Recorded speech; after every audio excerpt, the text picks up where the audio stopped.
From the Homestead Studios in Santa Clarita, California, it's just the Tip-Sters with Melissa Morgan. Classy, bougie, ratchet. Remember, if you've got a tip for Melissa, the new guy in accounting who never opens his giant lunchbox, even at lunch, that secret you're finally ready to reveal. How to sing anything by ABBA a cappella without sounding like you're on hallucinogens. Anything. Tell us about it by calling the Tipster hotline at 832-TIPSTER. That's 832-847-7837. Or send an email to jttipsters@gmail.com. And now here's your host. She knows the fastest way to a man's heart. It's just below the left breastplate using a freshly sharpened Hinkles. Melissa Morgan! More cowbell!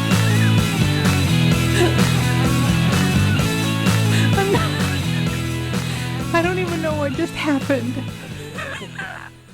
Yes, the intros to this podcast, my beloved Tipsters, get more interesting as the time goes on. Well, you don't like that? And producer Mark swears he has not fallen off the wagon, and I am unsure of that. But that is the fastest way to a man's heart, right? Yes, right underneath the third rib, and I don't know, Mark Humphreys. God damn it! Apparently, you know the fastest way to anything because you just got a speeding ticket. Oh, well, now you're gonna get on me for that. Who started it? Well, who said fastest way? Okay. So, my beloved Tipsters, do as we say, not as we do. Producer Mark made a one-day trip to Tempe, Arizona. Because he's a nut, and he has a fast car that is not, it's for a much younger man, and he does. And we live in Southern California. Oh, it's for a much younger man. Thank you very much. It is. You are living out some sort of a young man's. I'm not. I drive my BMW around town like my grandpa. Because you have to. We live in Southern California. But I got out. I had to take a business trip, and I drove from here to Phoenix, from LA to Phoenix, and in the middle of the night too, late because I wanted to get there early in the morning. And it was on Interstate 10. It's wide open. It's a desert. Wide open. Doesn't matter. This was on the way home. But on the way there. See, I forgot because on the way there. Mm-hmm. There was between Blythe or between Indio and Blythe, California. It's just there was nobody on the road at 3 a.m, and I didn't. As there shouldn't be. I didn't even know I was going 100 miles an hour, and it's wow, my BMW. This was during the day. Oh, but that was a night. So on the way back, I forgot that it was daytime, and there was going to probably be. There's a thing in the sky called the sun that shows you that it's daytime. All right, look, large, bright. I was not. Prepared because it was daylight. I was having the same amount of fun. 100 mph. Yeah. 100. But the highway patrol officer was very nice. He said, yes. He said, listen, you got a break. He said, if I give you a ticket for how fast you were going, you wouldn't be. You'd have to get a second mortgage on your house. It would just be ridiculous. Yeah. So listen, I'll just give you a ticket as if you were going 1 mile over the speed limit, and you'll be able to go to traffic school. And so everything worked out fine. It did. You're going to go to traffic school. He made it for 20 miles under what you were doing, which is a very kind man. So he was a very kind highway patrol person. Yes. And here's how blasé producer Mark is. He comes home and we are, after a one-day trip to Tempe, not Phoenix. It corrected me. Well, it was Tempe. Because it's further away than Phoenix. A little bit. A little bit. So you come home and we were having dinner late that evening, and he gets something out of his pocket and he goes, oh, yeah, here, I got a ticket. He pulls his ticket out and I'm like, what? He didn't bother to tell me. And then he tells me the story. And then he's like, yeah, I'm only going to have to do, traffic school because he made it for only 11 miles over as opposed to 30 miles over what I was doing. And I was like, what? What just happened here? I know. And look, and I still going to have to pay a fine, but it's not going to be a big, you are. But there won't be anything on my records, so it'll be all right. It's going to come out of your ass meat. That's where your fine's coming from, buddy boy. I might like that. Who knows? We'll see. Yeah, you might, you fucking weirdo. So I wanted to say, kids, don't speed.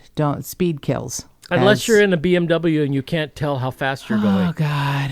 Then it's really fun. But It is. I gotta say, I have driven producer Mark's car in the 5 years he's had it, probably 5 times, and around town, not anywhere. I don't think I may have a couple times on the freeway, but in Southern California, you don't get a chance to blow the dust off the carburetors, as the kids say. But Right. But yeah, it does have a kind of it's a turbo, so it's got a turbo engine, so it's got some pickup that you're not always. I'm not cutting you any slack, buddy, but you don't always realize how fast you're going it's a because smooth it's very ride. smooth. That's it. It's smooth. When it transitions gears, you're sort of unaware. I mean, when you're going 100 miles an hour in this thing, and listen, in all seriousness, we do not recommend. We discourage everybody I from do. breaking the law. But I'm just telling you, I didn't really even know. And here's because the it's other just thing. such You a smooth said ride. Everyone else was going very fast, also. Yes. And you said that, or or the cop said that. Like, Well, look, the guy- everyone was speeding. He goes, everybody, look, I'm going to cut you a break. Everybody's going too fast. So, and And it was. he checked producer Mark's record or whatever. He took his Yes. license, and he said, because your record's clean, I'm going to cut you a break. It wasn't because, he had just robbed a bank and he was in a hurry, and the officer was like, well, you're leaving town with a bag full of money and you need to go quickly. It was because, hey, you know what, you got a clean record. He looked in the car. He saw just an old fat guy wearing, old fat guy clothes with a couple of bottles of Perrier in the cup holder. He knew it was, It could be Perrier. It could be vodka. I'm sure he would have smelled it. Yeah, I'm kidding. Yeah. No, you don't smell vodka from what I understand. Is that, oh, really? I got to start drinking. Look at what you know. Yeah, that's what I've heard. So what you've heard, is it? Oh, for fuck's sake. I don't drink. I can't even do it correctly. I don't I'm even going know to how. have to look up some of your old high school friends and find out what... And I'll tell you, I'm the most boring bitch they've ever met. I don't do anything. I mean, I do things wrong. I do things wrong, but not that. I don't drink and drive or drink. Okay. I barely Sure. drive. I don't. No, come on. No, it's true. She doesn't. I'm not a big drinker. That's not my... No. We'll talk about that sometime. Yeah, on another podcast. She's a very light... I'm a lightweight. Yeah. Let's not even talk about that. So I wanted to say thank you to the wonderful Leap 444 and Cindy, who has like some initials before her name's like CTDL or something. They left lovely reviews on Apple Podcasts. We are very grateful for anyone who takes the time to rate and review and subscribe to our podcast. It really helps. We're a small little independent podcast here. We don't have advertisers or a network or anyone pimping us out. So the fact that you can leave a review for us or give us a rating you feel we deserve, hopefully it's a nice, big, juicy 5-star review, we would be very grateful. So, we wanted to say thank you. A special shout out to Leap 444, and it's LEEP, which is so cute, and Cindy, for their lovely reviews. Really grateful for that. And speaking of producer Mark's speeding ticket being in broad daylight, dun dun dun dun, that is the title of a book that was turned into a made-for-TV movie about the life of the person we're going to be talking about in this episode. The book is called In Broad Daylight, and the author is Harry McLean. And it's a big book. It's like 330 pages. There's another book that's about half that size, 188 pages, by an author named Bob Lancaster called Judgment Day. And they're two very, very different books, even though they are about the same topic. And the topic is Ken Rex McElroy. So it's the most bizarre story, and you hear it coming into the public awareness, and then it fades. It's coming up on almost its 40-year anniversary of what happened, and it's still an unsolved murder, I'm going to call it. It's even hard to say that. Well, that's going to be in dispute, I think, by the time the listeners, all of our tipsters get to the end of the story. There's going to be a divide on that subject. That's what's so interesting to me is, I mean, there are so many places that have covered this story and done a beautiful job. You can find so much information out about it. Apparently, in 1981, it really captured not just the U.S., the imagination of those of us in the United States, but it became a worldwide sensation. They had journalists in this tiny town of Skidmore, Missouri, which at the time had a population of around 400. and now has a population of about 280. I guess people have left town over the last 40 years and made it an even smaller community. But it garnered this fascination because it really was a version of the Old West. I mean, it's such a bizarre story, and yet, I mean, all I can do is keep going back to this section, this chunk of comedy that Chris Rock did about O.J. Simpson and Nicole Brown Simpson. And he, he's like, I'm not saying that she needed to die. He did not need to kill her, but I understand. And it's just because of jealousy. Chris Rock is talking about being jealous of your ex-wife, having a handsome new boyfriend, even though there's not even really a lot of evidence that Ron Goldman and she were dating. They were just friends. But, they say there's 3 reasons that people kill: sex, money, or revenge. This is definitely a story of revenge. And it's a weird one. I've never in my life thought, I'm very, very black and white. Obviously, things in my mind have changed about the death penalty, about prison reform. I'm much more in a gray area now. But when you kill someone in anything other than self-defense, in my book, you need to get caught. I leave it up to another system to decide how you pay, whether you pay with your own life, whether you pay with, time in a cell away from your family and anything and everything you love. I can't make that decision. I don't put myself in a place where I can make that decision because I don't think I could. I don't think I could sleep at night either way. But sometimes you understand why people do what they do. And I can't help but feel this is almost a case of self-defense. It's not a case of self-defense on one-on-one, but it's a case of self-defense on a town, on a community, on, an area of the country. It's, I got really tired of hearing the term town bully. And in this, when I say there is a lot of information on this case, I mean it. There, the book In Broad Daylight was turned into a made-for-TV film starring Brian Dennehy, who portrayed Ken Rex McElroy, probably exquisitely. I did not see that, but I think it was probably well done. But what I have seen is a documentary that came out last year on the Sundance Channel, I believe. You can now watch it on Amazon Prime. And it's a Israeli director. Skidmore, Missouri had never had anyone from Israel in their town. That's pretty telling right there. It's a 6-part series called No One Saw a Thing.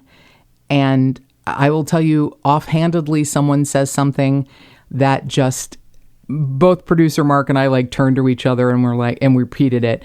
And the term was, he's a rural terrorist. And that's great. That's a great term. It's a great term. And it fits. And, I'm from a small town in northern Kentucky. I'm sure there were town bullies. I don't really remember any, maybe because I was a kid. I remember, people in school who were the school toughs, may have been called bullies. I remember the town drunk, the small little bars that people would frequent and maybe come out, staggering. But I this is a unique situation. And small towns are so interesting to me anyway. And small towns are really good, for better or worse, at keeping their secrets. And that's what I feel happened here. I think everyone knows a small town. Everyone knows a small town. I don't care if you were born in the middle of Manhattan. Everyone knows a small town that has kept secrets, like I said, for better or worse. Maybe they keep secrets that keep other people from being humiliated or judged. Or maybe they keep a really deep, dark secret that may just, in some people's opinions, eat away at the core of this community. And maybe that is why the community has gotten smaller. Because when you do something like take a life, it changes you. I don't care who you are. I don't care if you are a serial killer. It changes you. You may not be able to admit it. It may not change you as much as a person with a quote unquote normal psychopathy, but it's going to change you. That is why soldiers come back from war changed. Sometimes they have taken lives, or they have been in a battle where it's us versus them, and they have had to defend their life. And maybe they have experienced things that no human should have to experience. And I feel like it takes a lot for a town to get together and do what they did. And sometimes I can't explain it, but sometimes you understand. I don't think taking a life is ever the right move, but I think you might understand this story a little better when you hear what happened. It wasn't like it was the first line of defense. It wasn't like Ken Rex McElroy showed up and became an asshole and somebody shot him. It wasn't anything like that. That's what makes this story so interesting and unique. And I have a few theories. Maybe they're wrong, but they're just my theories. But let's go back to the beginning. So Ken Rex McElroy, one of my theories is that he sort of thought of himself as a ersatz hillbilly Elvis. He was a handsome fellow when he was younger. He was born in 1934, and I just looked up because I wasn't sure of the date. Elvis Presley was born in 1935, so they were born about 6 months apart. Ken Rex was born in June of 1934, and Elvis was born in January of 1935. And he continued up until his death in 1981 to kind of have a bloated Elvis look as an adult. He died at 47, and I think Elvis died at 42. In 1977, I think. In very different ways, though. Yes, in very different ways. Thank you, producer Mark. Extremely different ways. I don't know that Ken Rex thought he was going to live long. I'll just be honest. I think you live hard and you die young. And I don't think he thought it would happen the way it did. That's a real interesting theory. It is. I don't think I think that's something worth considering. Yeah, I don't think he thought, and I'll explain another reason why I say that, because of whether she is remembering correctly or not, but his wife, who survived this attack, said some things that I think bore out that opinion. So he was actually born in Kansas, and his family, poor family, his father, Tony, his mother, Mabel, the legend changes, as we often know. What happens with journalists is that they say one thing and it turns out to be another. He's either the 12th of 13 children or the 14th of 15 children. But let's say there's a lot of kids. His father is a tenant farmer and ends up in Skidmore, Missouri. It's northwest Missouri, almost close to Iowa.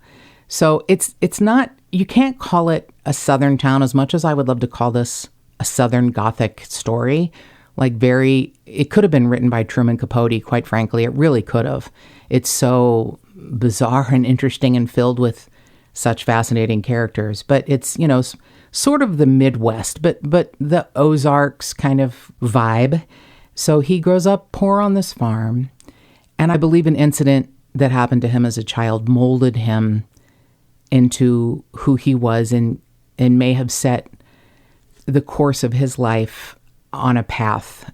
He, as a young child, was accused of stealing candy from a general store. And his father, Tony, shows up at the store later and in front of Ken Rex he grabs the store owner by the collar and pulls him across the counter and says, "If you ever accuse my son of stealing again, I will cut your head off and shit down your neck." So, oh, that's nice. Yeah. And the store owner, is like, "Yeah, here, kid, have a full-size Snickers," or so. I mean, I don't know how it, what happens after that, but I'm guessing the guy didn't press charges. And when Ken Rex sees that you can get, in his mind, more with vinegar than honey, he becomes the king of vinegar. And I think pushes up and amps up his behavior throughout his life.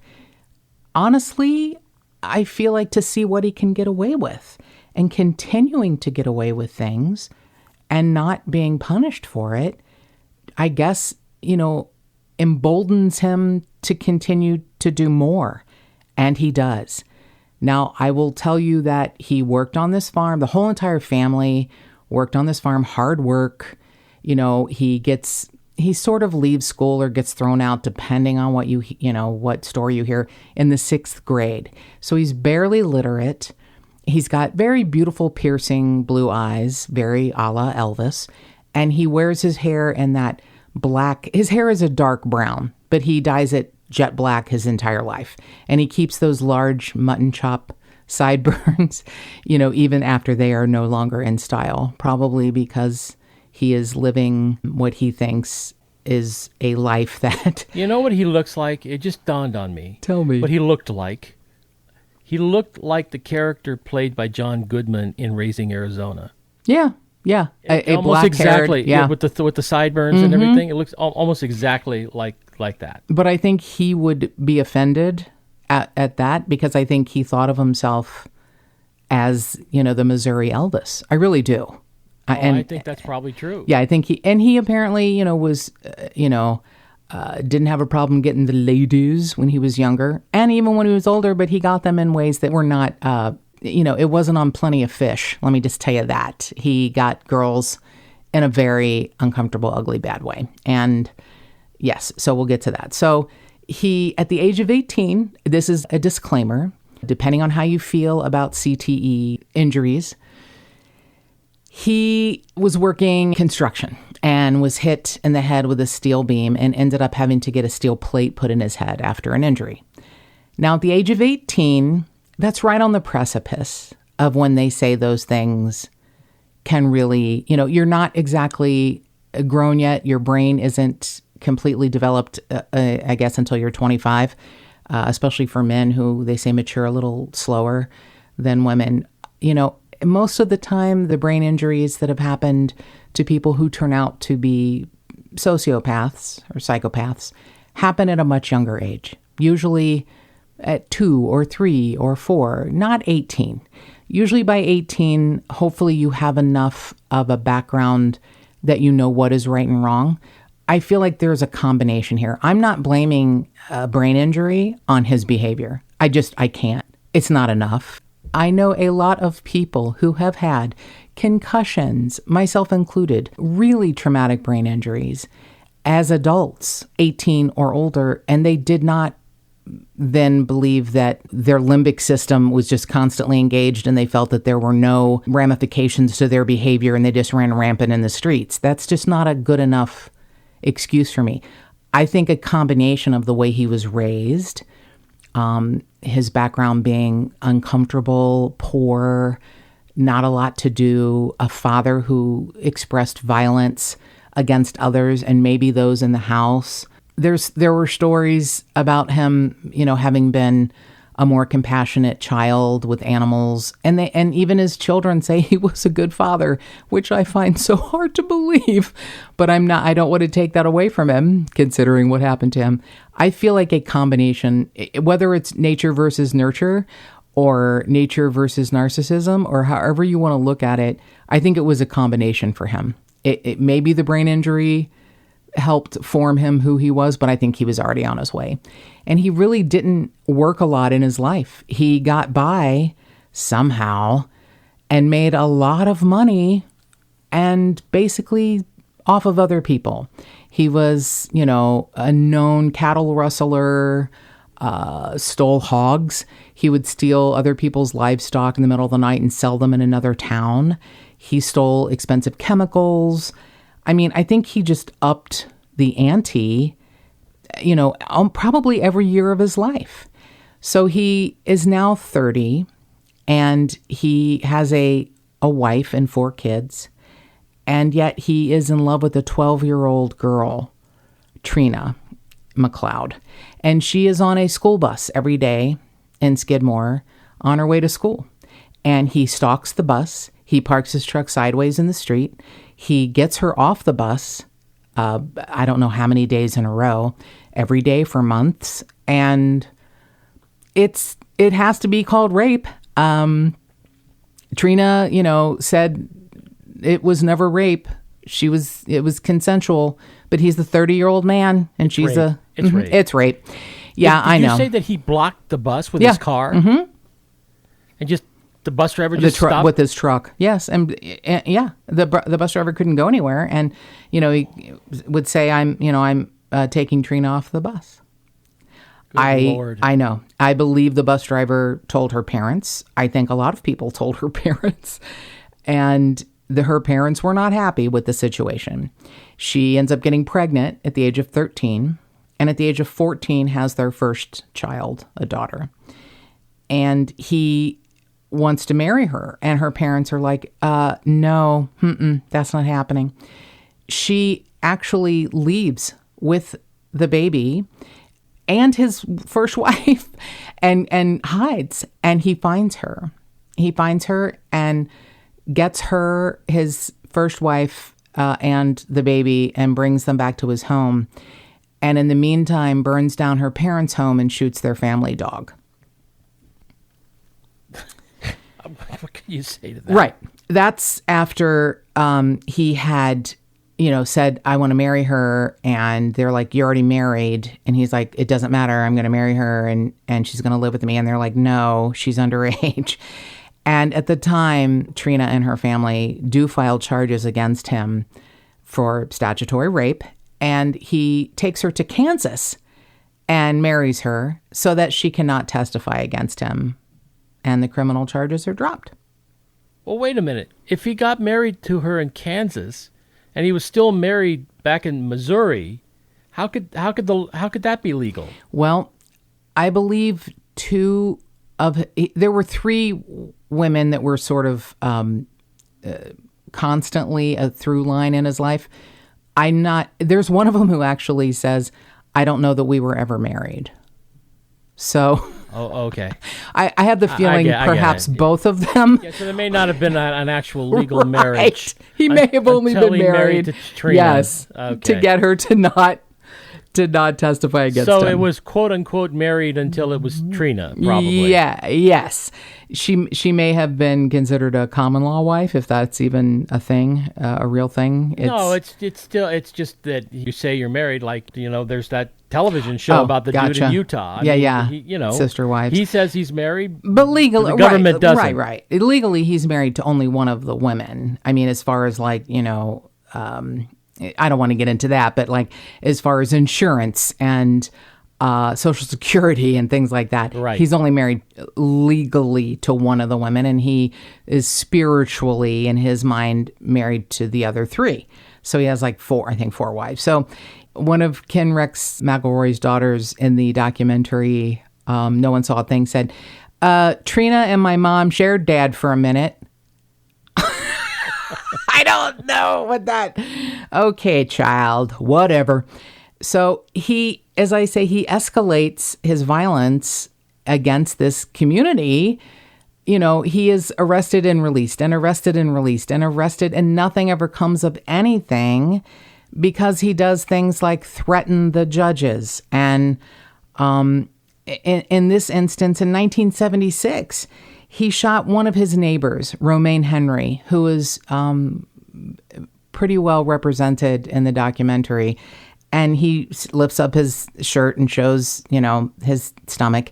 It's amazing that he survived and that his body still works okay, because he said Ken Rex stopped him in the middle of the road in front of his property and shot him in the stomach with a shotgun.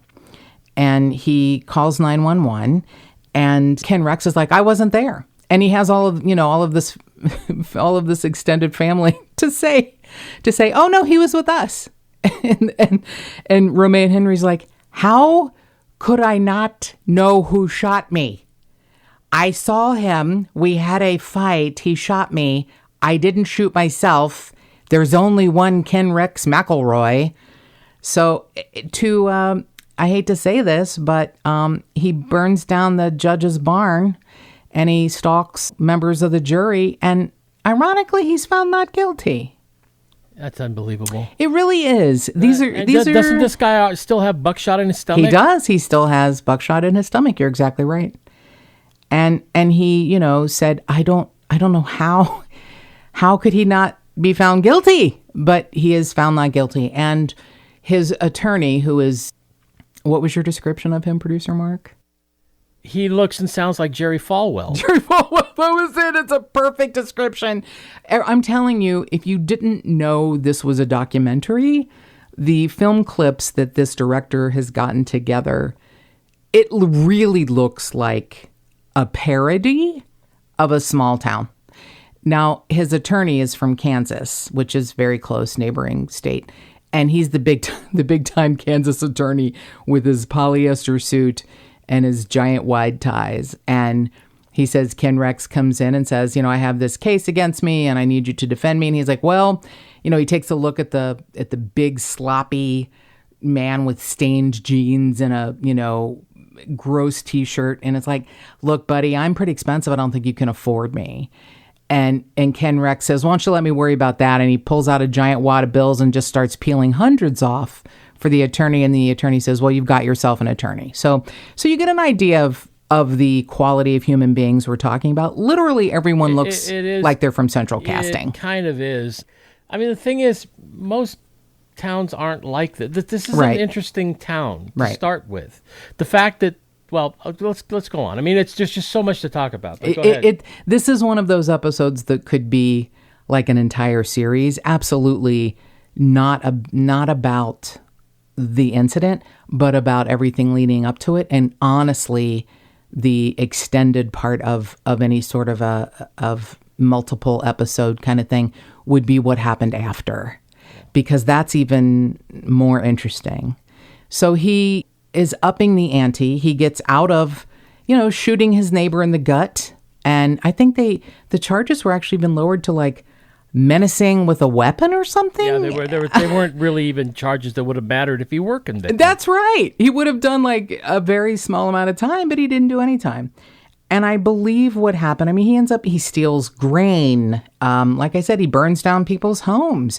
He, steals chemicals. He steals so much livestock. People's cows and pigs go missing. And he makes, God knows what else he's done, because he always had a lot of money, because he had a whole lot of mouths to feed.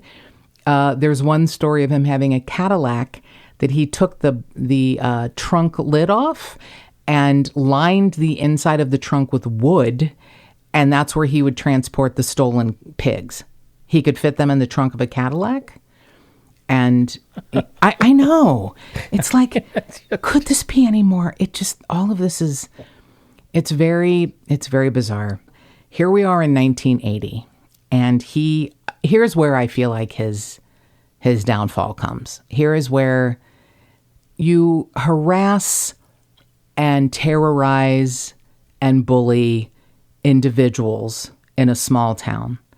But sometimes you step over, not that that isn't enough, because it is, but sometimes you step over the line.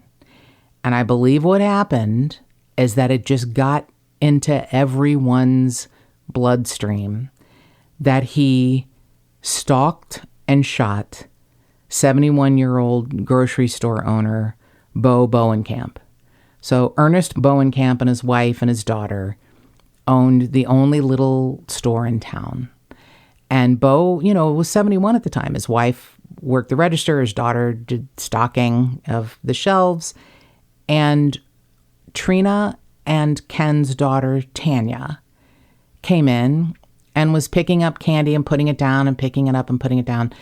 And at one point, Mrs. Bowenkamp says, "Did you pay for that?" And there's also a discussion whether it was a piece of bubble gum or a jawbreaker. Now, Mrs. Bowenkamp says a jawbreaker, but other people say, but she was there. So I'm going to go with what she says, a jawbreaker. And the little girl says, "No, I didn't take a jawbreaker." Now, Mrs. Bowenkamp still says, "We were trying to just figure out what happened. We weren't accusing her. We just didn't know what happened to the candy." And apparently Trina says, "Do you know Ken McElroy?" And Mrs. Bowenkamp is like, "No." And she goes, "Well, you're about to meet him." Which is a threat that Mrs. Bowenkamp is not sure she knows what that means. And Ken Rex McElroy pulls his truck around an alley in the back where Mr. Bowenkamp is sitting in his rocking chair on a platform where delivery trucks deliver to the back of the store. And he rolls up his sleeves and says, "Do you want to fight?" And Mr. Bowenkamp says, "Well, I don't have anything to fight about." And he shoots him. And to Mr. Bowenkamp's reflexes or credit, he turns his head and the bullet grazes his neck. And it doesn't hit his jugular. And he is dragged into the store and laid on the floor. And the police arrive. And he survives. He survives this assault. So no matter what Ken Rex does, he must be a bad shot or just unlucky if he's trying to end people's lives, because the people he shoots live. However, you don't use that as a way to end your arguments. You don't pull out a gun and shoot a man over a jawbreaker. But I believe that this is what starts his spiral down. Well, if there's a guy going around town shooting everybody he has a problem with, that is a threat to everybody in town. It is. You're making the perfect point, Producer Mark. But I believe that this was, and I'm not giving him 1 inch of a wide berth here. I feel like this is the thing that brought him back to his childhood. When his father stood up for him at the general store in Kansas and said, "If you accuse my boy of stealing candy again, I'll cut off your head and shit down your neck." I think he felt like he was doing, I'm not saying this is the right thing. In a scrambled brain and a psychopath mind, and there are those who say, this man needed help. He was mentally ill. Yeah. I don't know that anyone was going to come to his rescue in that world. I think he thought he was doing the right thing. I am not giving him any credit for doing the right thing. But he thought he was doing the right thing defending his daughter against someone saying she stole a jawbreaker. It's not the way to handle things. I get that. I'm telling you, I don't think he did anything right. And you are correct, Producer Mark. When you are a person walking around a small town and everyone's carrying, this is another reason I'm not like a big gun fan. Everyone's got guns and gun racks and, it's a little bit heartbreaking. I'll tell you, my grandfather was a hunter. He had a gun cabinet that was a beautiful carved wood gun cabinet. He had a gun rack in the back of his truck. He had a pickup truck similarly colored to Ken Rex McElroy's truck, a two-tone cream and white Chevy pickup truck, which Ken Rex had. That's how he got around town. His was, I think, brown, like more of a brown and cream, and my grandfather's was white and cream, two-tone with a cap on the back. But he had a gun rack, and Ken Rex had a pickup truck with a gun rack. Everyone is carrying. He apparently was known to walk around town with his gun that had a bayonet on the end. That's not a gun. Bayonet. Yeah. I mean, that's not threatening at all. No. I'm not going to shoot you. I'm just going to stab you with the. Well, I'll shoot you first, and then when you're down, I'll stab you. My guess. Right. I don't. Sure. Yeah, it's a good thing, So, in case you're wondering why no one has taken action against this man, there's really no police force in Skidmore. It's a small town. The closest office is the Nottoway County Sheriff's Office. Now, they installed a town marshal in Skidmore, a man named David Dunbar. And he did not last long, and he is interviewed also in the documentary. He said that Ken Rex pulled a gun on him and said, "Are you going to testify in the case, about Bo Bowenkamp?" And he said, "Well, yeah, I was the first responder, and I, have to take people's statements, and yeah, I'll be testifying." And he said, "Well, then I'll kill you too." So he smartly resigns and turns in his gun and badge because he just can't get any backup. He can't get any help. no one's really there to help, right? I mean, That's what's really weird. This is why it becomes the Old West. Well, that's why the town did what it did. That's why. And I'm sorry. There's no law enforcement. I know. He gets off. He gets off when he really did do harm. He seems to be gliding around, just being able to do whatever he wants. Right. Intimidating whoever he wants, and there's no way to call the law on him. Well, you can call the law, but they're not coming. I mean, that's pretty much what David Dunbar said. He said, I'd called for backup, and I was told we're not coming. And every time he called, they knew who and why he was calling. They knew he was calling because it was Ken Rex McElroy. It wasn't because there was someone else causing trouble. It was because it was Ken Rex. So I think what happened was that his attorney gets him out on bond pending an appeal of the Ernest Bowenkamp shooting. And he shows up at the D&G Tavern. Now, the D&G Tavern is owned by two family members. One of them is named Del Clement, and that name will come back later. And July 10th, he gets out on bond, and he decides to go visit his town of Skidmore, and he goes to the tavern. Now, it just so happened, bad timing, the sheriff of the county had gotten everyone together at the American Legion Hall. And by everyone, I mean, 50 or 60 people. Out of 400, it's noted that it's probably most of the adults in town. Most of the adults in town are meeting at the American Legion Hall. And the sheriff says, I think you should start a community watch. Okay, bye. And gets in his cruiser and leaves. And then he's gone. And he leaves town.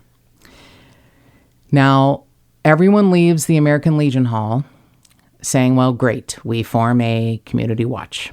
And goes to the D&G Tavern. And I believe Ken Rex knows what's going to happen. Somewhere deep down in him, I think he knows what's going to happen. He and Trina had a beer, and he decides it's time to leave, and he leaves. Now, I'm unaware of this being a policy.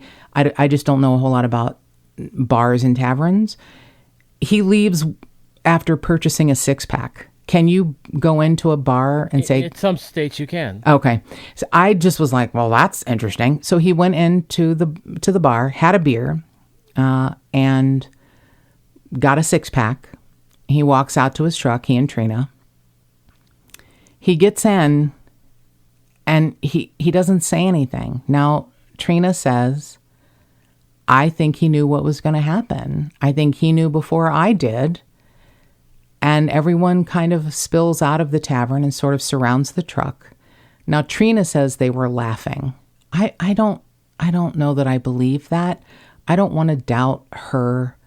The memory can, when you feel that you're being persecuted, even though your spouse is a rural terrorist, you may feel they were laughing. I don't think there was a lot of laughter. I don't think so either. And I just want to make sure I want to understand the scene here. They had just had this meeting with the sheriff who basically just tossed him off. Yep. Right? Saying, oh, yeah, go form a community watch group. Okay, see you later. So they leave the American Legion Hall. They all go to the bar, and in walks... No, he was already there. Oh, he was already there. They were meeting two doors down at the American Legion. So they all walk in and see him and there. He's there, and they can't believe he's out on bond from the Bowen camp. So they're already upset. Yes.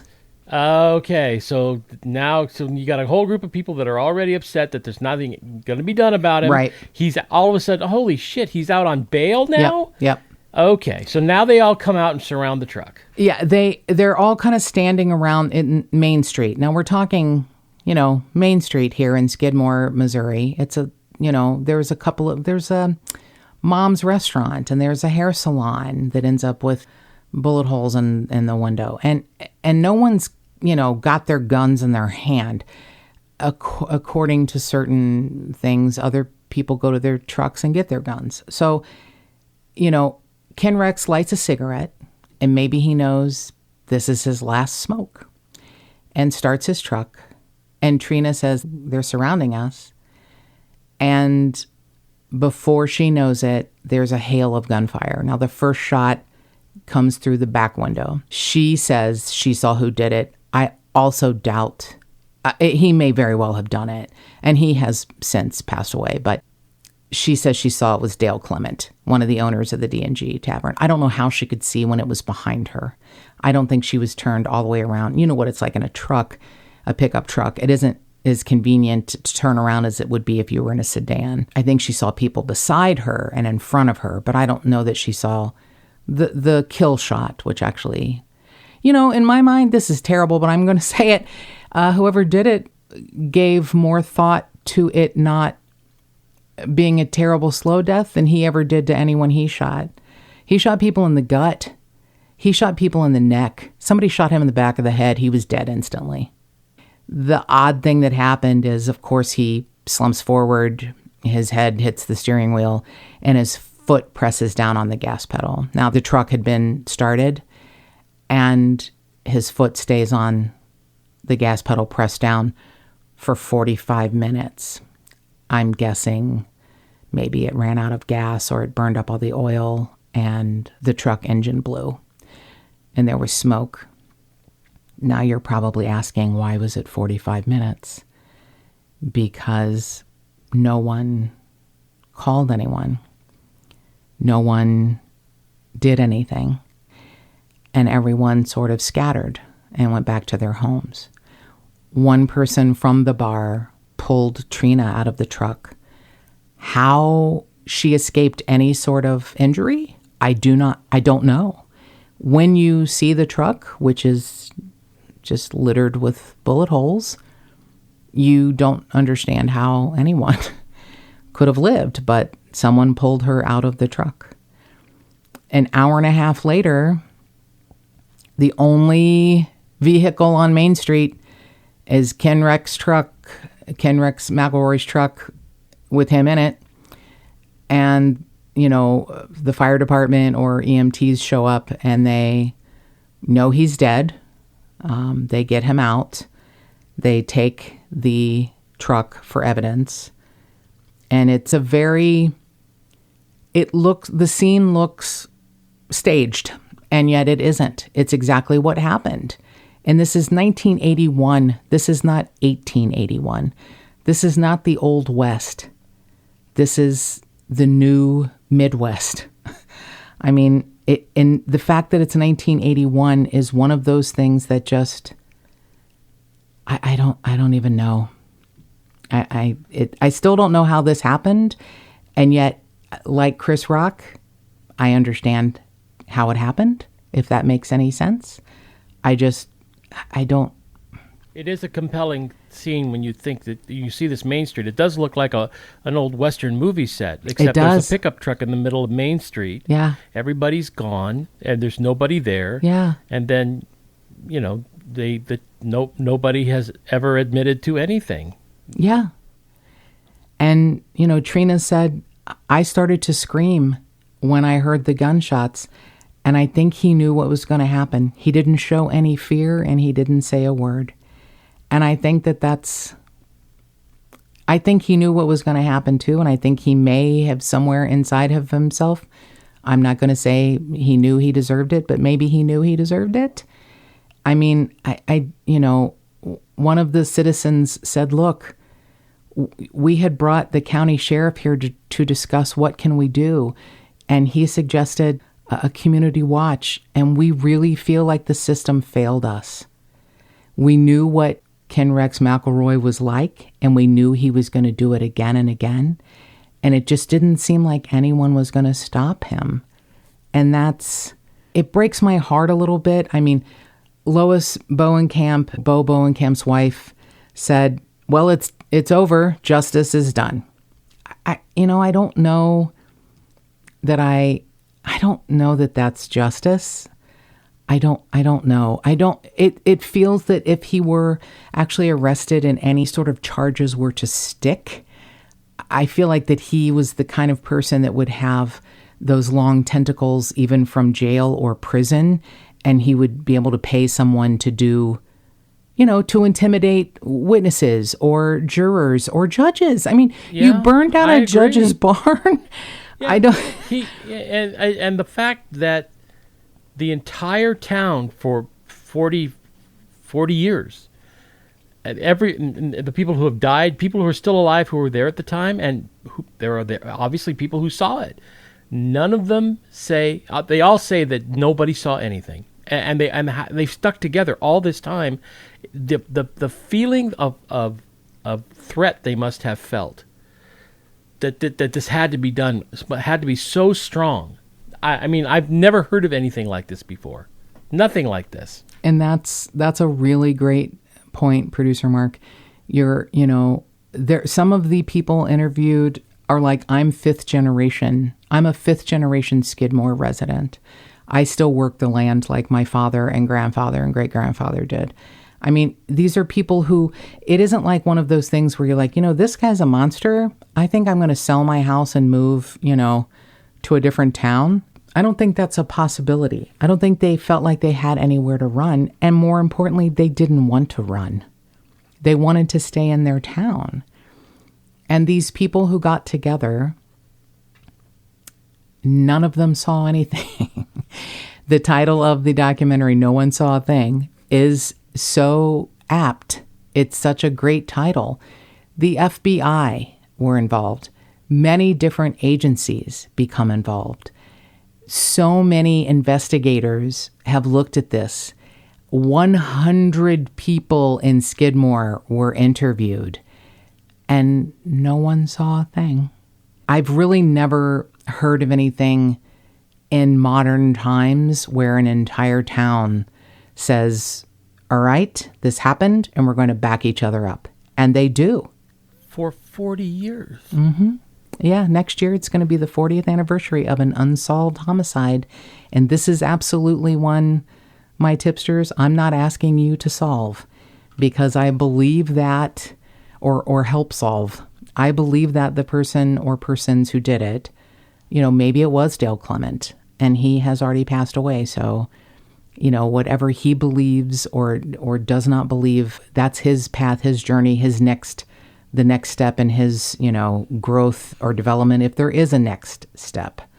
Ken obviously has these anywhere from 13 to 20, depending on who you hear, children. And they, of course, while no one in the town mourned him, these, family members mourn him. It's like, hey, daddy died and he was our daddy, and, he's just their dad. That's the thing that is so heartbreaking. I saved this because I know producer Mark will love this very much. Guess what was played at his memorial service? Oh, I can't wait. Over and over again on a loop at Trina's direction, My Way. Oh, dear. Oh, God. Yeah. And I can't think of a song. Probably Elvis's version. Oh, I was going to say Frank Sinatra, but yeah, maybe Elvis's version. All I know is that My Way was played over and over again on a loop at his memorial service, which I just thought it was like one of those songs that, Frank Sinatra would like knock the bottom out of. But producer Mark has opened my eyes to the fact that it's literally the most narcissistic song on earth. It's the perfect song for him. He did do it his way. And he died, unfortunately, in a way that I can't say he deserved it. It's hard for me to say that. But how, when you look at the charges, if you just make it black and white, if you just say, this is a guy who stalked a 12, 13-year-old girl who got her pregnant, it's statutory rape. It's, and this girl, I can't tell if Trina, who, by the way, passed away in 2012 on her 55th birthday of cancer. She had, after, this whole nightmare for her, she had moved and remarried. She moved to Kansas and remarried. She filed a civil lawsuit against the town of Skidmore for $5 million. And Del Clement and the sheriff's department. And so there's 5 defendants in her civil suit against the town and 4 other defendants for $5 million. And the suit ends up settling for $17,600. I wonder what that was based on. I don't know. I can't imagine $5 million to 17.6. That's a pretty specific number. I wonder what they narrowed the damages down to. I'm wondering if it was separated, like the city paid $3,000, somebody else paid $2,600. Yeah, sure. But I mean, where did that 17.6 come from? What did that represent? Did she had to sell her house, or did she? Interesting. I don't know. That's very interesting. Yeah, I hadn't thought about that. I mean, I think it's fascinating. And there was, I guess it's a sealed settlement and no one will take responsibility for McElroy's death. So there's no one taking responsibility for it. But here's a civil suit. Here's 17.6, get the fuck out, which apparently she did. She left town. When she died in 2012, there's absolutely no mention of Ken Rex McElroy in her obit. And I think that, this is a woman who, I'm going to say this, Producer Mark, and you can cut this out if you want. While we're watching this documentary and Trina McElroy is crying, Producer Mark is like, she's so full of shit. I don't know if I think she was full of shit. I just say it just looked completely fake to me. You know what? I'm going to disagree. I don't think it looked fake. What I think is that it looked that she had convinced herself. That she had convinced herself that all the things she said, when Morley Safer from 60 Minutes is saying, well, you accused him of rape. You and your family, it wasn't true. Well, he burned down your family's home. It was defaulty wiring. Defaulty. I Twice that, yeah. She says defaulty wiring, which breaks my heart in half. She says that officers were bullying him and, he didn't do anything wrong. These people that killed him didn't even know him, even though one of them is standing there with, buckshot in his stomach because of what Ken Rex did. So they knew him. They absolutely knew him. What she might mean is they didn't like him. They didn't, in her mind, didn't know him enough to like him. But again, I can't say that he deserved this, but I understand why it happened. I hate to understand why it happened, but I think people take things for so long. They take it and take it and take it for so long. And nobody wants to live anywhere where it's the Old West justice, where somebody is an asshole, but you feel like you can't get back up from the proper channels like law enforcement. You have to, in your mind, take matters into your own hands, which is heartbreaking because no matter what happens, everyone's going to suffer. There are universities and sociologists and psychiatrists and even political scientists who are investigating and observing Skidmore because it has changed the town. You can't have something like this happen and it not affect everyone. You can go back to your home, you can try to live your life, and I can't say what's better or worse. I can't balance the scale. People said that they would wake up in fear of what's going to happen today. What's he going to do today? Who might he shoot today? And that affects you greatly. That is a lot of pressure on your body, mind, and spirit. Having to live under that kind of threat is sickening and mind-numbing and can wear you down. Alternately, when you take a human being's life, that can change you in a way that you can't get back. That's right, and that's one of the things you pick up from the documentary is that as a trade-off for losing the fear of having him around and the psychic damage it was doing to the town, the trade-off has been like a psychic, maybe even a spiritual darkness, if you will. Yeah, I mean, did Ken Rex get a victory? in the afterlife because he pushed a town to do what he really didn't stop and take a moment to consider doing himself. He had no problem pulling a gun and solving a problem his own way. Did he push people to become him? To me, it's like something out of a really frightening Stephen King book. And I can't, I wish I had a way to wrap this up that makes it easy to understand and easy to digest. Tipsters, I'm going to ask you what you think. Tom Nugent, a journalist with the Baltimore Sun, ended his review of Judgment Day by Bob Lancaster with the sentence, "We're all in. Every sin is the result of a collaboration." And more cowbell.